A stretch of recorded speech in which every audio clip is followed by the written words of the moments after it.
안녕하세요. 전주 망선동에서 오퍼 부동산을 운영하고 있는 오명진 공인중개사입니다. 왜 우리나라 사람들은 돈을 모으면 가장 먼저 집부터 사려고 할까요? 단순히 집값이 많이 올랐기 때문만은 아닐 것입니다.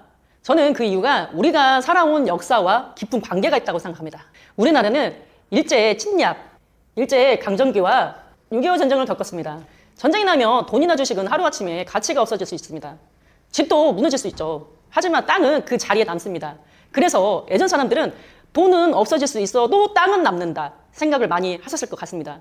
또 예전에는 자기 땅 없이 남의 땅에서 농사를 짓는 사람들이 많았는데 그러다 농지개혁을 통해서 직접 농사 짓던 사람들이 자기 땅을 갖게 됩니다. 당시에는 땅을 갖게 된다는 것이 단순히 재산을 하나 생기는 정도가 아니었습니다. 먹고 사는 문제를 해결하고 가족의 생활을 바꾸는 일이었죠. 이런 경험을 통해 사람들은 땅을 가진 사람과 그렇지 않은 사람의 삶이 크게 달라질 수 있다는 사실을 알게 됐습니다.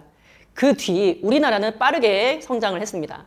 사람들이 농촌에서 도시로 몰려왔고 도로와 공장, 학교, 그리고 아파트가 들어섰습니다. 예전에는 농가밭이었던 땅이 도시가 되면서 가격이 크게 올랐겠죠. 먼저 집과 땅을 가지고 있었던 사람들은 경제가 성장하면서 큰 재산을 만들기도 했습니다. 이 모습을 저희들의 부모 세대가 직접 봤습니다. 그래서 자녀들에게도 돈을 벌면 집부터 마련해야 한다. 집 한 채는 있어야 노후가 든든하다 라는 말을 해오셨습니다. 여러분들도 한국에서는 집이 단순히 잠만 자는 공간은 아니란 걸 아실 겁니다. 노후를 준비하는 재산이기도 하고 자녀에게 물려줄 수 있는 재산이기도 합니다. 필요할 때 대출을 받을 수 있는 담보가 되기도 하고 좋은 학교와 교통, 생활 환경을 이용하기 위한 조건이 되기도 하죠.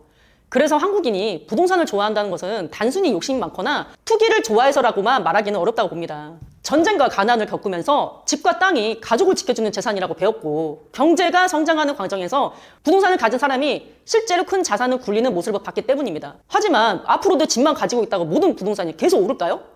과거에는 인구가 늘고 도시가 커지면서 여러 지역의 집값이 함께 올랐습니다. 하지만 앞으로는 인구가 줄어드는 지역도 있고 일자리와 학교, 인프라가 좋은 곳으로만 더욱더 사람들이 몰리려고 할 것입니다.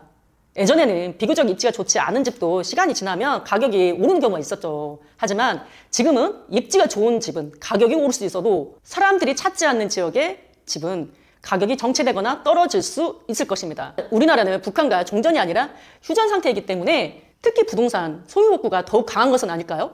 정부는 부동산 정책을 만들 때 이런 한국인의 역사와 정서를 먼저 이해해야 한다고 생각합니다.